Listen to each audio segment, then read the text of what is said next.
नमस्ते दोस्तों, मेरे चैनल में आप सबका स्वागत है। मेरा नाम है मृणालिनी।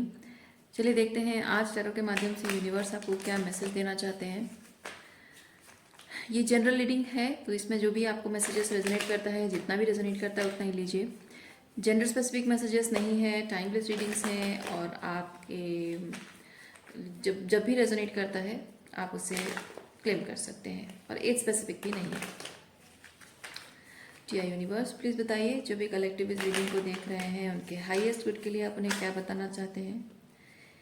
जो भी कलेक्टिव इस रीडिंग को देख रहे हैं उनके हाईएस्ट गुड के लिए आप उन्हें क्या बताना चाहते हैं। Universe, thank you.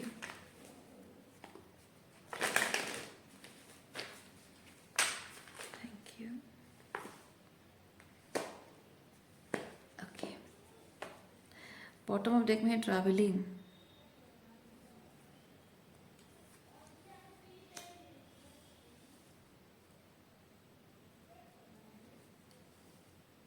यहाँ रखती हूँ,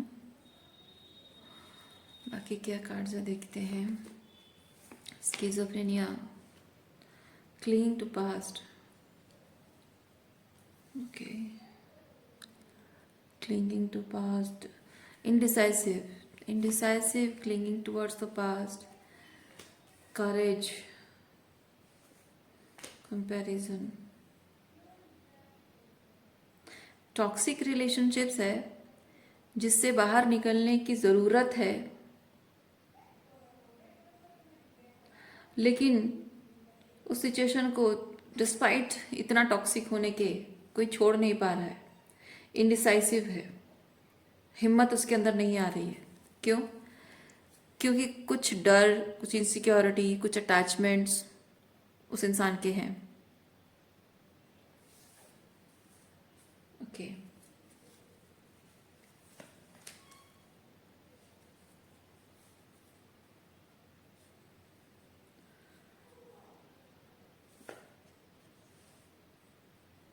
इस सिचुएशन को छोड़ने के लिए एक लीप ऑफ फेथ की ज़रूरत है। रिस्क लेना तो नहीं कहेंगे, हाँ leap of faith. It's like जो होगा देखा जाएगा। मैं ये फील करना नहीं चाहता हूँ, जो भी फील कर रहा हूँ मैं ये फील करना नहीं चाहता हूँ। सो चाहे रीजंस कुछ भी हो, मुझे रोकने के रीजंस कुछ भी हो, चाहे कोई भी लॉजिकल रीज़न हो, प्रैक्टिकल रीज़न हो, लेकिन जो इंटरनली फील कर रहा हूँ वो चीज़ मैं फील नहीं करना चाहता हूँ। सो आई विल रिस्क एवरीथिंग। वो वाली एनर्जी में किसी को आने की ज़रूरत है, but somebody is not able to do that. Okay,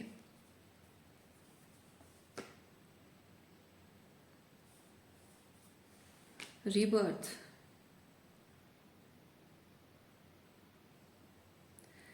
ये जो भी सिचुएशन है, इस सिचुएशन के प्रति इस पर्सन का जो अटैचमेंट बहुत पहले बहुत अच्छा, मतलब कहने का मतलब पहले बहुत अच्छा रिलेशनशिप था, सब कुछ अच्छा था, सब कुछ अच्छा चल रहा था, बहुत ही खुशी, बहुत ही सुख सुविधाएं, सब कुछ बहुत अच्छा, सब कुछ चल रहा था। लेकिन रिसेंटली कुछ महीनों से, शायद 10 मंथ से, this person has started feeling the pain.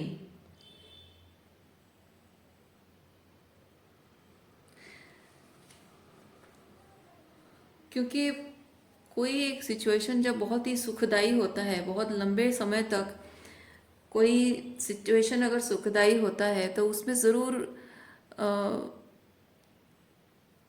कहीं ना कहीं कुछ ना कुछ लूप होल होता है।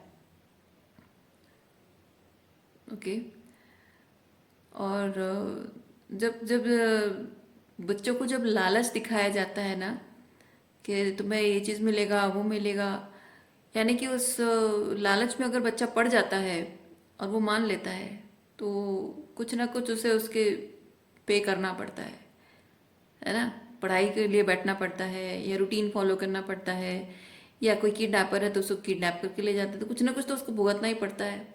तो कोई भी हो, चाहे वो बच्चा हो या कोई भी इंसान हो, और ये किसी भी तरीके का कोई भी सुख जो बहुत ही लालच से भरा, बहुत ही इल्यूरिंग, अट्रैक्टिंग जो चीज़ होती है, जो हमारी माया के प्रभाव में हम आ जाते हैं, ऐसी चीज़ हमें अगर बहुत लंबे समय तक मिलती है, लंबे टाइम तक मिलती है, तो डेफिनेटली वो जो डेविल एनर्जी है, डेविल एनर्जी नहीं चाहता है कि आपका जो ध्यान है आपका जो मन है वो ग्राउंडिंग ग्राउंडेड लेवल पे रहे, वो नहीं चाहता है। वो आपको सातवें आसमान पे चढ़ा देता है। डेविल एनर्जी आपको इतना सारा सुख देकर सातवें आसमान पे चढ़ा देता है। और आप ग्राउंडेड तब रहते हैं जब आप ईश्वर की तरफ ध्यान रखते हैं।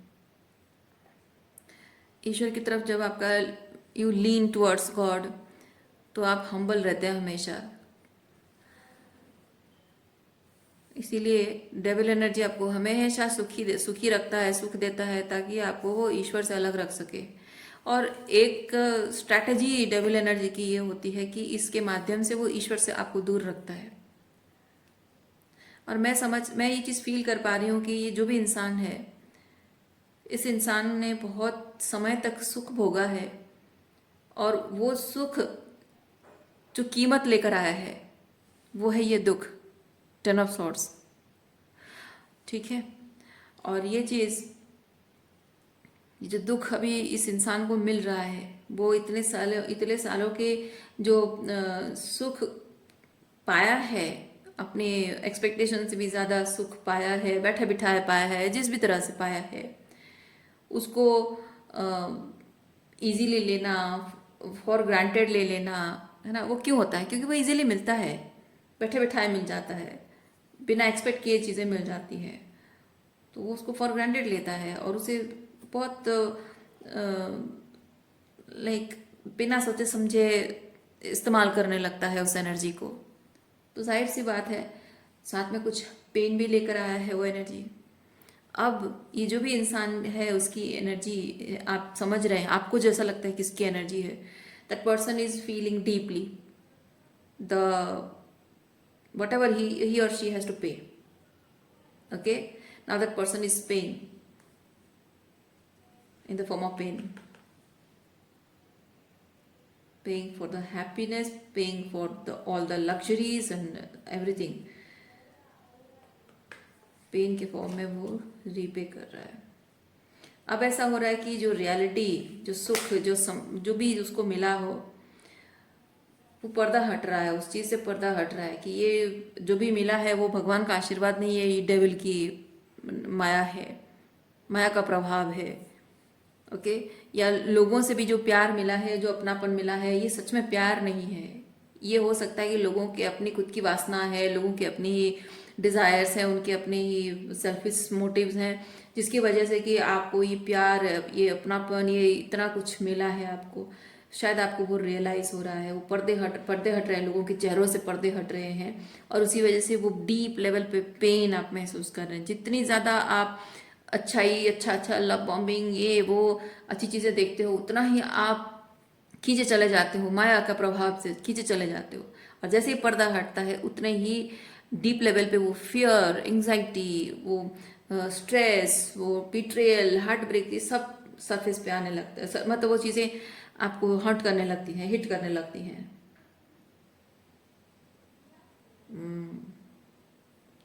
But we have harmony. Harmony को मैं थोड़ा सा और क्लियर करना चाहूँगी, उसके बाद मैं बताऊँगी, क्योंकि यहाँ पे मैं फील कर रही हूँ, जबकि यहाँ पे ये क्लिंगिंग टू पास्ट है, not able to decide in clinging to past. I wonder कि ये हार्मनी आप अपने अंदर अचीव कर रहे हैं, मतलब जिस भी पर्सन की एनर्जी है, ये हार्मनी वो अपने अंदर महसूस कर रहा है या करना चाह रहा है। चाहता तो हर कोई है, लेकिन वो कोशिश कर रहा है, या फिर इस सिचुएशन में हार्मनी क्रिएट करने की कोशिश कर रहा है। I wonder, I need to clarify it. चलिए देखते हैं क्या है।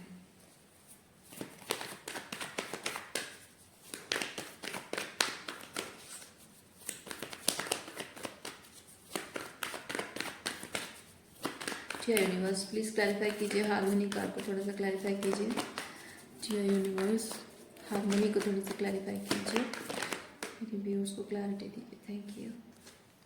नॉथिंगनेस, नॉथिंगनेस,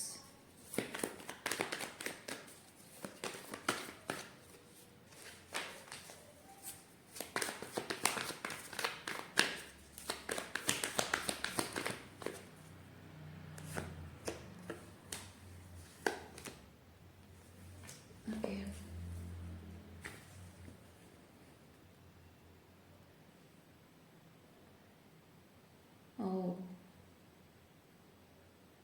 ट्रेडिशनल वे ऑफ कन्विंसिंग, कोई भी पर्सन रिलेशनशिप में जब तकलीफ में होता है, रिलेशनशिप को लेकर कंप्लेन करता है, तो एक traditional way of convincing that person है कि थोड़ा सा इंतज़ार करो, थोड़ा पेशेंस रखो, थोड़ा इंतज़ार करो, सब अच्छा हो जाएगा।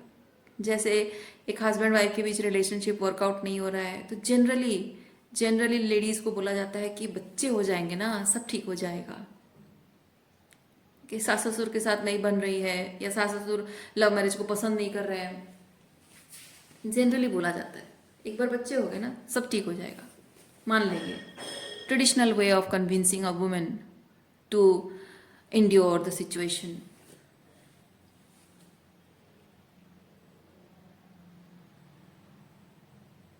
ये तो सिर्फ मैंने एक एग्जांपल बताया, और डिफरेंट तरीके हो सकते, डिफरेंट सिचुएशंस हो सकती हैं आपकी, बट कॉमन मैसेज वही है, एंड्योर करते रहना। एक ना एक दिन सब ठीक हो जाएगा, एक ना एक दिन सब अच्छा हो जाएगा। वो एडवेंचर बेसिकली वो चीज़ है कि you will finally be able to see light in the situation, in the darkness. और शायद इसीलिए इस सिचुएशन में कुछ सही होगा, इस उम्मीद में हार्मनी क्रिएट करने की कोशिश कंसिस्टेंटली हो रही है। हालांकि यूनिवर्स साइन दे रहा है कि just take a leap of faith, just take a leap of faith, universe कह रहा है। लेकिन ये जो भी पर्सन है, ये सिचुएशन में रहकर वहां हार्मनी क्रिएट करने की कोशिश कंसिस्टेंटली कर रहा है।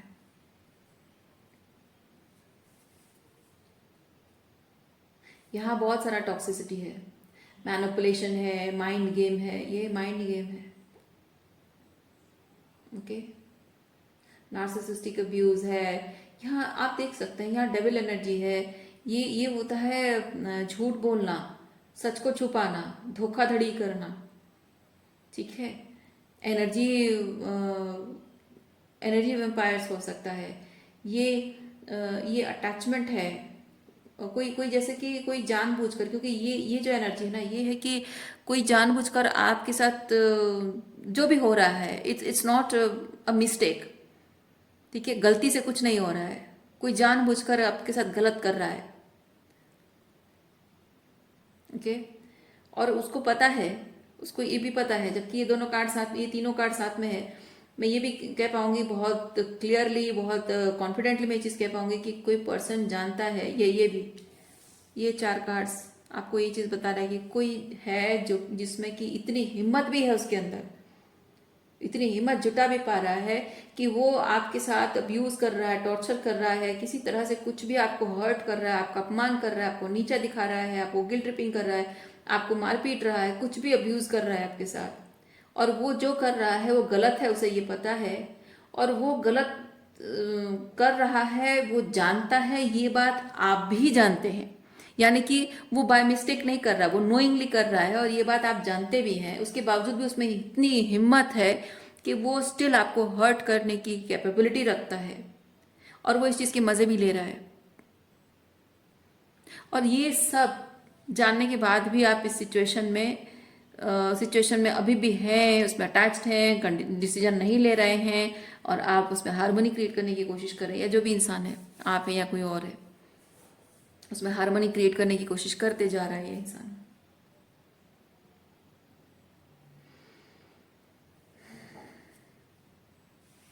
ठीक है, देखते हैं और क्या एनर्जी है।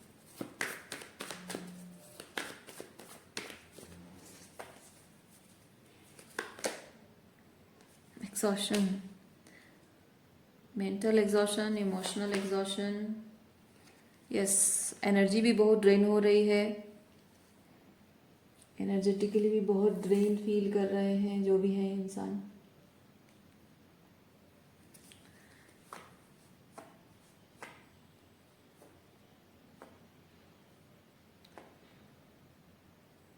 ये जो प्लेफुलनेस कार्ड है ना, मैं इसके थ्रू ये चीज़ फील कर रही हूँ कि आप अंदर से बहुत टूट रहे हैं, और ये अंदर से बहुत टूट रहे हैं, कमज़ोर पड़ रहे हैं, और बहुत ही बिखर रहे हैं इमोशनली, और आप ऊपर से दिखाने की कोशिश कर रहे हैं कि सब कुछ अच्छा है, सब कुछ अच्छा है या सब कुछ अच्छा हो सकता है, लाइक बाहर से मुस्कुरा रहे हैं, अच्छा अच्छा दिखा रहे हैं कि आप बहुत ही काम है, बहुत ही खुश हैं उन लोगों के साथ, पर ऐसा है नहीं। आप अंदर से ऐसा महसूस कर रहे हैं जैसे कि आपके सबसे बड़े दुश्मन है वो लोग, लेकिन बिहेव ऐसा कर रहे हैं कि जैसे आप और वो बहुत अच्छे दोस्त हैं। और ये मुखौटा, ये होता है मुखौटा पहनना। जैसे इन लोगों ने मुखौटा पहन रखा है, वैसे आपने भी एक मुखौटा पहन रखा है। और एक चीज़ मैं बताती हूँ, ये लोग, ये जो भी पर्टिकुलर इंसान है या फिर लोग हैं, ये जो भी आपके साथ कर रहा है ना, ये व्यक्ति करने में इतना सक्षम क्यों है, इतना कुछ आपके साथ कर रहा है और आपको पता भी है कि वो जानबूझ कर रहा है, फिर भी वो बहुत कॉन्फिडेंटली कर रहा है, बहुत हिम्मत के साथ कर रहा है। क्यों? ये जो मुखौटा उसने पहन रखा है, उसको पता है कि ये मुखौटे के अंदर क्या है, ये आपको पता है। और उसके बावजूद भी आप उसके साथ हार्मनी क्रिएट करना चाहते हैं। और आप अंदर से कितने टूटे हुए हैं, कितने एग्जॉस्टेड है, कितने टूटे हुए हैं, इस इंसान को ये पता है। उसके जो भी करने से, जो भी कर रहा है वो करने से आपका क्या हालत हो रही है, आपकी क्या हालत हो रही है, उसको बहुत अच्छे से पता है। और बावजूद उसके आप हंस रहे हैं, मुस्कुरा रहे हैं, बात कर रहे हैं, यानी कि आप भी एक मुखौटा पहने हुए हैं। तो जब मेरा मुखौटा, मतलब आप सोचिए इस इंसान का पॉइंट ऑफ व्यू कैसा होगा। मेरा मुखौटा उतर चुका है, मैं ट्रूली कैसा हूँ तुम ये चीज़ जानते हो या जानती हो, उसके बावजूद भी तुम खुद एक मुखौटा, हंसता हुआ मुखौटा पहन के बैठी हुई हो, यानी कि तुम भी चाहती हो कि मैं ये करता रहूं, या फिर अगर नहीं भी चाहती हो तो तुम इसे एंजॉय तो कर रही हो किसी ना किसी तरह। या फिर हो सकता है कि तुम्हारे पास और कोई चारा भी नहीं है ये सब टॉलरेट करने के अलावा, यानी कि तुम इतनी कोडिपेंडेंट हो या इतने कोडिपेंडेंट हो मेरे ऊपर कि ये सब टॉलरेट करने के अलावा तुम्हारे पास कोई चारा नहीं है। सो बी इट, तुम्हारा फायदा उठाता रहूंगा और तुम अपना फायदा उठाने दे रहे हो, मैं उठाता रहूंगा। सोचिए यही चीज हो रहा है आपके साथ।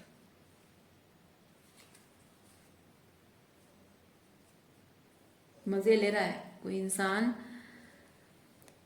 बहुत मजे ले रहा है। आप जो तकलीफ भुगत रहे हैं, रिलेशनशिप में हारमोनी बनाने की कोशिश कर रहे हैं, उसको समझाने की कोशिश कर रहे हैं, या फिर अगर नहीं भी कर रहे हैं तो भी शायद आप उसे मौका एक्सक्यूज मी, शायद आप उसे मौका दे रहे हैं, शायद उसे आप टाइम दे रहे हैं बदलने के, सुधरने के लिए, and this person is taking advantage of that.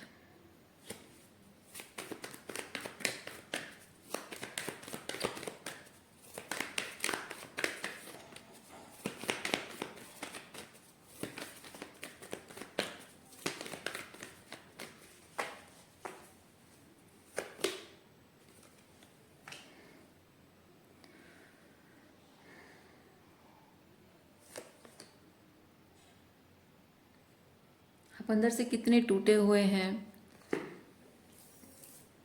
देखिए आप अंदर से कितने टूटे हुए हैं, कितने बिखरे हुए हैं, कितना आपकी ऊंस की वजह से आप कितना ज़्यादा डिसर्न नहीं कर पा रहे हैं चीज़ों को, या फिर एक वुंडेड पर्सपेक्टिव से देखना और एक हील्ड पर्सपेक्टिव से देखना, जैसे चीज़ें अलग होती है ना। और एक वुंडेड पर्सपेक्टिव से इंसान कैसे बिहेव करता है, कैसी बातें करता है, और एक हील्ड इंसान कैसे बातें करता है, वो डिफरेंस। तो आप में एक वुंडेड पर्सपेक्टिव से आप जैसे पर्सन हमेशा से रहे हैं, वो कमज़ोरी है आपकी। ओके, इमोशनली, साइकोलॉजिकली, आपकी कन्वर्सेशन में, और ये आपकी एनर्जी जो हमेशा आप लेफ्ट आउट फील करते हैं,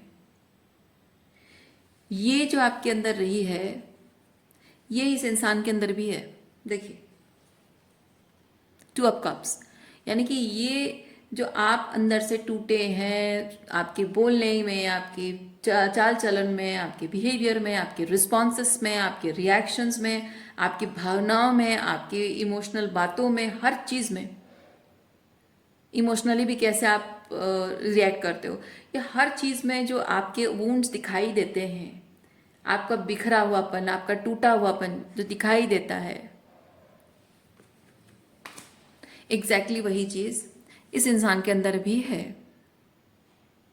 ओके, और ये इंसान आपको इसीलिए अपना दोस्त बनाए बैठा है। यानी कि हमारे समाज में क्या होता है, जब आप एक डिवाइन मैस्कुलिन या डिवाइन फेमिनिन हो, जब आप अपने हायर सेल्फ के साथ अलाइनमेंट में आने की कोशिश कर रहे हो, आप अपने ऑथेंटिक सेल्फ में आने की कोशिश कर रहे हो, अपने लिए बेस्ट वर्जन अपना जो भी है लाइफ है उसको मैनिफेस्ट करने के लिए मेहनत कर रहे हो, तो जनरली लोग आपको सेल्फिश कहते हैं, सेल्फ सेंटर कहते हैं, आपको रूड कहते हैं, आपको कोल्ड कहते हैं, इनकंसिडरेट कहते हैं। क्योंकि लोगों का ऐसा है कि हमारी सोसाइटी में लोगों का ऐसा है कि मैं टूटा बिखरा हूँ, मैं कमज़ोर महसूस कर रहा हूँ, जब तक मैं अपने जैसा किसी टूटे हुए इंसान को नहीं देखता हूँ तो मैं अपने आप को लाचार, बेबस, कमज़ोर, गुड फॉर नथिंग समझता हूँ। जैसे ही मैं अपने जैसा किसी इंसान को देख लेता हूँ, मुझे लगता है कि चलो मन को सुकून मिला, कम से कम पता तो चला कि मेरे जैसे और भी लोग हैं, मैं अकेला नहीं हूँ। ये जो खुद को विक्टिमाइज करना और अपने जैसे लोगों को देखने से वो एक जो अच्छी वाली फीलिंग आती है, तो लोगों को जनरली चाहिए होता है कि एग्जैक्टली मेरे जैसे लोग मेरे साथ रहें, तो हमेशा मैं उन्हें देखता रहूं, हमेशा उनको देख देख के मुझे खुशी मिलती रहे। इस बात की खुशी नहीं कि वो दुखी हैं, इस बात की खुशी कि वो मेरे जैसे दुखी हैं, तो मैं अकेली नहीं हूं या मैं अकेला नहीं हूं। तो वो वाली जो फीलिंग है उसको स्ट्रेंथ देती है, क्या करने के लिए? इंड्योर करने के लिए। जो भी टॉक्सिक सिचुएशन में वो है, जो भी नॉन अलाइंड सिचुएशन में भी है, जो भी उसके सपने टूटे हैं, उसको घाव, उसके इमोशनल घाव है, जो भी है, वो चीज़ को एंड्योर करके जैसे तैसे करके सरवाइव करने में वो सिनेरियो उसको हेल्प करता है, उस पर्सन की प्रेजेंस उसको हेल्प करता है। ये पर्सन एग्जैक्टली वैसा ही है। या फिर मैं आपको एक सवाल पूछ रही हूँ, या फिर शायद यूनिवर्स मेरे माध्यम से आपको एक सवाल पूछ रहा है, क्या आप ऐसी माइंडसेट रखते हैं? और अगर ऐसी माइंडसेट रख रहे हैं और शायद उसकी वजह से आप इस इंसान के साथ या इन लोगों के साथ रिलेशनशिप तोड़ नहीं पा रहे हैं, सवाल आपको यूनिवर्स पूछ रहा है, क्या यही रीज़न है उसकी वजह से आप इनके साथ रिश्ते तोड़ नहीं पा रहे हैं? और बात रिश्ते तोड़ने की भी नहीं है, बात यह है कि वाइब्रेशनल अलाइनमेंट जब नहीं है, आप उनसे रिश्ता ना तोड़कर भी अपना वाइब्रेशन चेंज कर सकते हैं, इस सिचुएशन को आउटग्रो कर सकते हैं, है ना। लीप ऑफ फेथ लेने का मतलब ये नहीं कि आप हमेशा रिलेशनशिप ही तोड़ दें।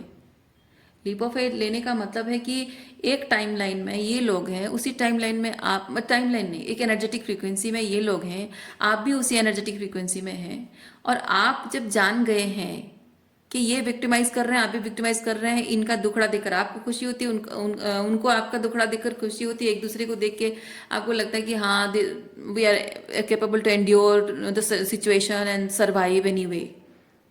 तो this is not alignment, this is not working out. क्या वर्कआउट हो रहा है? जैसे तैसे करके आप सर्वाइव कर रहे हो, लेकिन ये कब तक होगा? ये टेम्पररी है, ये परमानेंट नहीं है। जब जैसे कि आपकी कोई फ्रेंड है, आपकी शादी नहीं हो रही, उसकी भी नहीं हो रही है, लेकिन एक टाइम बाद अचानक से ऐसा होगा कि उसको एक लड़का, अच्छा लड़का मिल जाएगा, उसकी शादी हो जाएगी, फिर क्या करेंगे आप? फिर कहाँ ढूंढते फिरेंगे ऐसी लड़की को जिसकी शादी नहीं हुई है? कोई लड़का है जिसको जॉब नहीं मिल रही है, बेकार बैठा हुआ है, माँ बाप की डांट सुनता रहता है, गर्लफ्रेंड क्रिटिसाइज करती रहती है, फिर गर्लफ्रेंड है ही नहीं, माँ बाप क्रिटिसाइज करते रहते हैं, सब आसपास पड़ोसी रिश्तेदार सब क्रिटिसाइज करते रहते हैं, निठल्ला ना लायक बोलते हैं, और आपको भी वैसा बोलते हैं। और आपको अच्छा दोस्त मिल गया है, उसके साथ बैठ के आप स्मोक करते हो, ड्रिंक करते हो, उसके साथ आप टपरी में जाके चाय पीते हो, आपको अच्छा लगता है कि यार कोई तो है, कोई तो है साथ में बैठने वाला, क्योंकि बाकी सब लोग कहते हैं कि तुम लायक नहीं हो बैठने के, साथ में बैठने के, तो साथ में बैठने वाला कोई तो मिल गया है, आपको अच्छा लगता है। लेकिन क्या अचानक से उसको, उसने वो अंदर ही अंदर आपके साथ बैठ के यहाँ खुद को विक्टिमाइज कर रहा है, और हाँ यार ये वो बोल के बातें कर रहा है, लेकिन अंदर ही अंदर जॉब के लिए अप्लाई कर रहा है, इससे उससे बातें कर रहा है, और बाई चांस उसको अचानक से उसको जॉब मिल गई, और वो बोले अरे यार मेरी जॉब लग गई है, क्योंकि आप तो एक दूसरे के दुख के साथी हो ना, एक दूसरे के दुख के साथी हो आप दोनों, तो एक दूसरे के साथ दुख बांटते हो, तो उसको जाहिर से ये बात लगेगा कि अगर मेरी जिंदगी में कुछ अच्छा हो गया तो मेरा जो बेस्ट फ्रेंड है, क्योंकि आप उसके बेस्ट फ्रेंड हो, दुख के साथी हो मतलब आप बेस्ट फ्रेंड हो, तो मैं फाइनली मुझे जिंदगी में कुछ अच्छा मिल गया है, मैं अपने अपने बेस्ट फ्रेंड को जाकर बताऊंगा, मुझे खुशी मिली, मेरा दोस्त भी खुश हो जाएगा। क्या आपको खुशी होगी?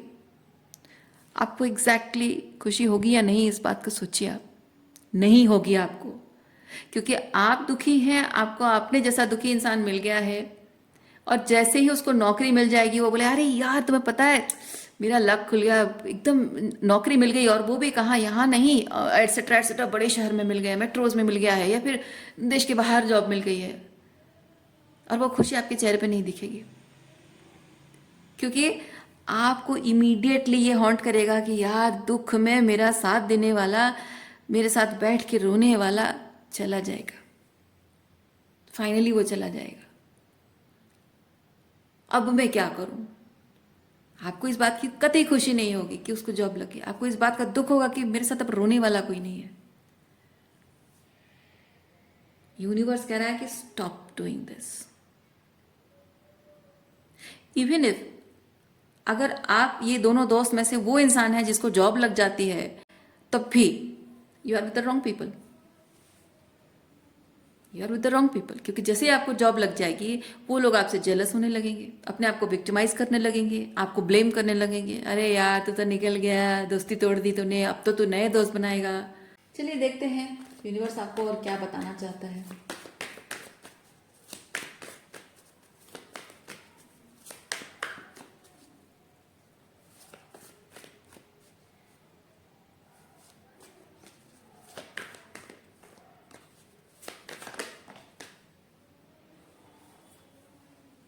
देखिए, आपको इस सिचुएशन से ऊपर उठना है, क्योंकि ये जो आपका दुख और उनका जो दुख सिमिलर है, इससे इन लोगों को या इस पर्टिकुलर इंसान को इतना पता है कि उसका जो दुख है, उस दुख में उसको कंसोलेशन देने के लिए, उसको थोड़ा सा अच्छा फील कराने के लिए, उसकी मन को पैसिफाई करने के लिए क्या ज़रूरत है, ये आपसे बेहतर कोई नहीं जानता है कि नहीं।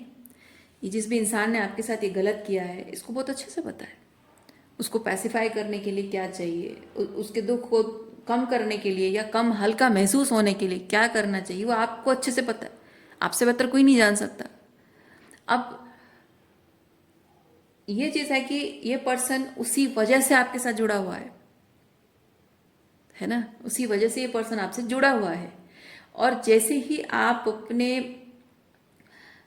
अपने साथ जो भी गलत हो रहा है, क्योंकि ये गलत तो ये इंसान कर ही रहा है आपके साथ, तो जब आप इस चीज़ को एक्नॉलेज करते हैं, इमीडिएटली आप इस पर्सन के नज़रों में सेल्फिश बन जाते हैं, सेल्फ सेंटर बन जाते हैं, गलत हो जाते हैं, आपको गिल्टी फील कराता है, आपको शेम फील कराता है, आपको छोड़ के चले जाने की धमकी भी देता होगा, आपको रिग्रेट भी फील कराता होगा कि क्यों मैंने ऐसा कहा, या फिर जो भी आप अपने लिए कुछ कुछ कर रहे हैं, तो शायद आपको ये रिग्रेट भी फील कराता होगा कि आपको जॉब नहीं करनी चाहिए, आपको ये नहीं करना चाहिए, आपको वो नहीं करना चाहिए, सेल्फ लव के तौर पर जो भी कर रहे हैं आप, है ना, अलाइनमेंट के तौर पे जो भी कर रहे हो आपको वो नहीं करना चाहिए।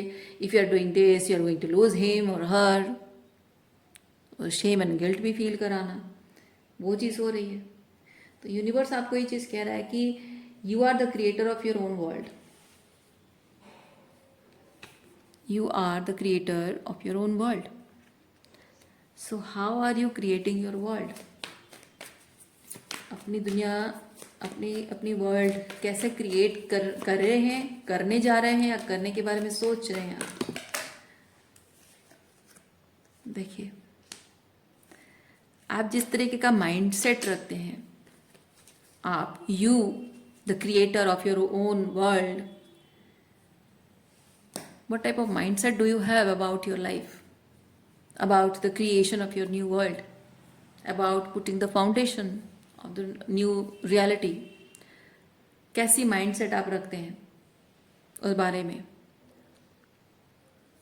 जो भी एनर्जी, जो भी माइंडसेट रखते हैं, वो एक एनर्जी है। वो जो भी एनर्जी है, वो एनर्जी बहुत अबंडेंट है, अबंडेंट है, प्रचुर मात्रा जिसे बोलते हैं ना, प्रचंड मात्रा, प्रचुर मात्रा, जो भी बोलते हैं। आप अच्छा फील कर रहे हैं, अच्छा थॉट प्रोसेस रख रहे हैं, अच्छी एनर्जी रख रहे हैं, क्योंकि ये क्रिएटर है, एक्शन है, एनर्जी को बताता है। तो आपकी जिस तरह की एनर्जी है वो बहुत भरपूर है। अच्छी एनर्जी है तो भी भरपूर है, बुरी एनर्जी है तो भी भरपूर है, लैक एनर्जी है तो भी भरपूर है, रिजेंटफुल एनर्जी है तो भी भरपूर है। अब ये आपको डिसाइड करना है, आपको निर्णय लेना है कि आप किस तरह की एनर्जी भरपूर अपनी जिंदगी में भरना चाहते हैं।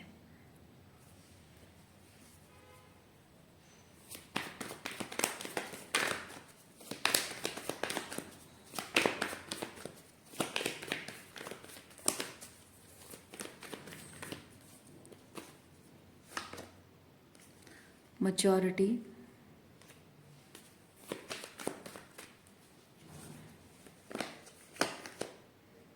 शेयरिंग,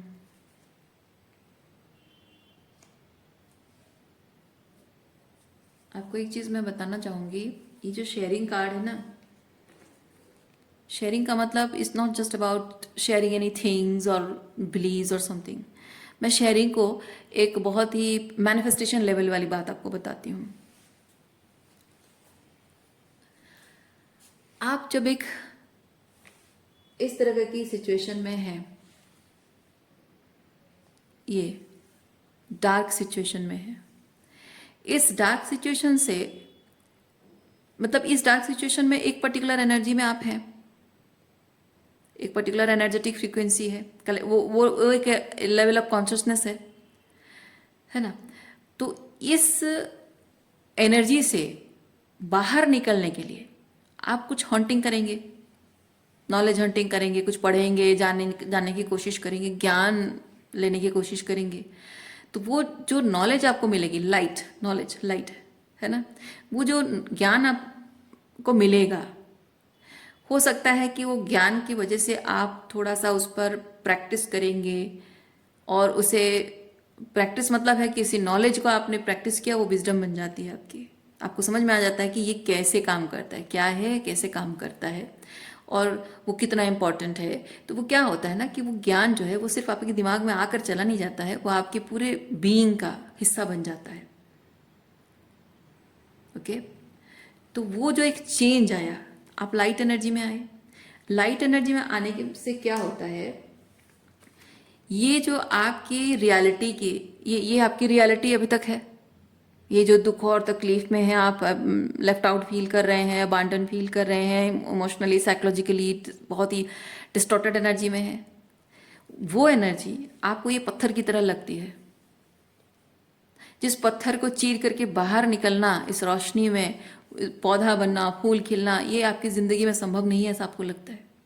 लेकिन जैसे ही आप अपने उस विजडम को बाहर लाते हैं, यूज़ करते हैं, तो आप इस असंभव को संभव कर देते हैं।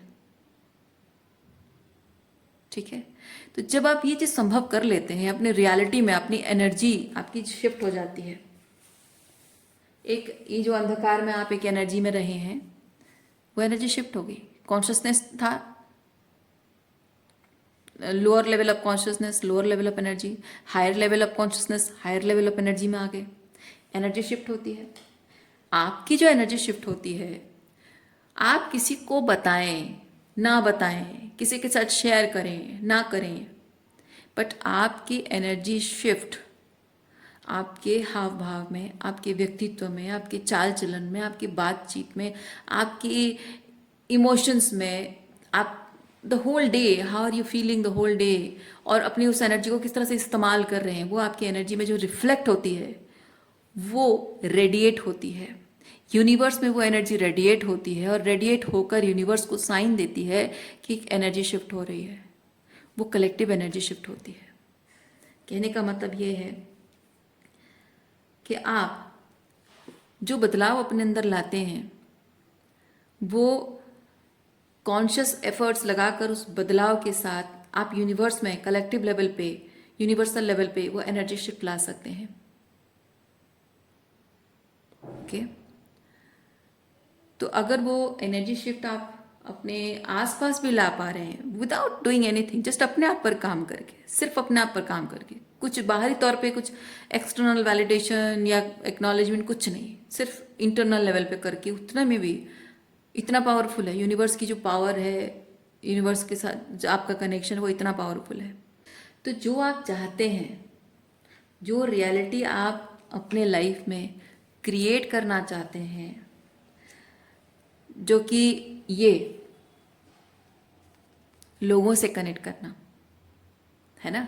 आप जो रियलिटी क्रिएट करना चाहते हैं उसमें आप अकेले नहीं हैं, उसमें यहाँ बहुत सारे लोग हैं जो आपसे इमोशनली इंटीमेट लेवल पे जुड़ते हैं, दोस्त बनते हैं, लवर पार्टनर मिलता है, फैमिली के साथ सिबलिंग्स के साथ कनेक्शन है, आपके नए दोस्त बन रहे हैं, जो भी है, वर्क प्लेस जो भी है, बट आपके साथ इमोशनल लेवल पे जुड़ना, क्लोज लेवल पे जुड़ना, आपसे वाइब्रेशनल लेवल पे जुड़ना, तो इसे मैनिफेस्ट कर रहे हैं। यानी कि ये जो परिवर्तन आप अपनी ज़िंदगी में ला रहे हैं ये सोनली आपके लिए नहीं हो रहा है, वो आप रेडिएट कर रहे हैं। तो ये जो एनर्जी आप रेडिएट कर रहे हैं ये किसके साथ शेयर हो रही है? ये इन लोगों के साथ,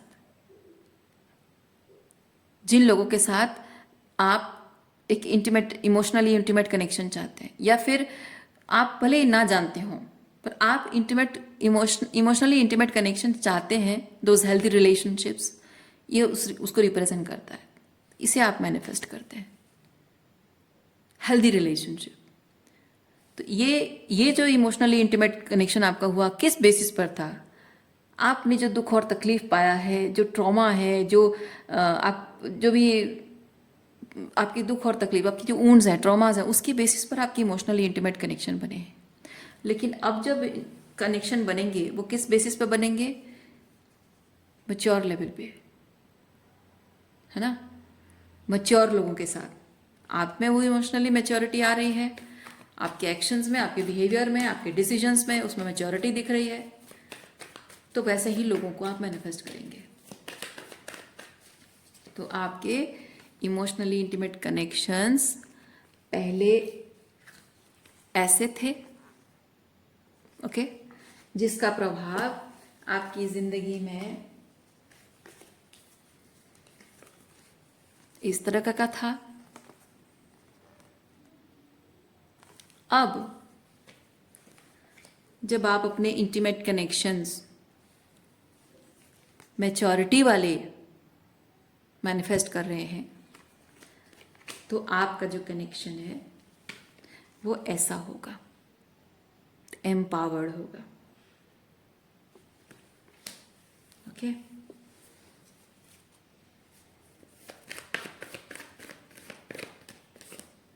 देखिए मैंने आपको क्या कहा, आपके ये इस कार्ड के रिलेटेड मैंने क्या कहा, आप जो भी चेंज अपनी सोच में, अपने बिलीव्स में, अपनी एनर्जी में, अपने वाइब्रेशनल चेंजेस जो ला रहे हैं, किस चीज़ में अबंडेंट आप फील कर रहे हैं, आपकी रियलिटी में क्या अबंडेंट है? दुख, तकलीफ, विक्टिमाइजेशन है, या फिर एम्पावर्ड एनर्जी है, जो भी अबंडेंट है।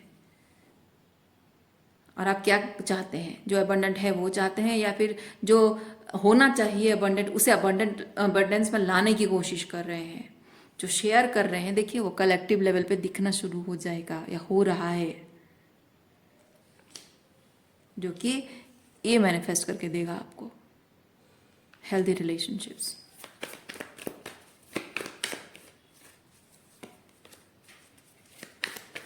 सोचना है, विचार करना है आपको। किंग ऑफ सॉर्ड्स अभी दिखा था मुझे जब मैं यहाँ पे शफल कर रही थी, किंग ऑफ सॉर्ड्स दिखा था मुझे अभी। King of swords is like using your discernment, being very clear, being very discerning, being very assertive. Assertive मतलब खुद से ये बात क्लियर करना, ठीक है, खुद से ये बात क्लियर करना कि आप ट्रूली क्या चाहते हैं, कैसी एनर्जी चाहते हैं, और वो डिसर्नमेंट भी यूज़ करना, खुद से क्लियरली कम्युनिकेट भी करना, और उस आइडिया को लेकर काम करना, उस आइडिया में स्टेबल रहना कि नहीं मेरा विजन ये है और मुझे ये करना है। ये किंग ऑफ सॉर्ड्स अभी शफल करते टाइम ये मुझे दिखा था, इसलिए आपको बता रही हूँ। उस डिसीजन में आपको फर्म रहना है, ओके। सो आज के लिए इतना ही है। उम्मीद करती हूँ इस रीडिंग से आपको कुछ क्लैरिटी मिली हो, रीडिंग आपको पसंद आई हो। मैं आपको नेक्स्ट रीडिंग में मिलती हूँ। अपना ख्याल रखिए, खुश रहिए, बाय।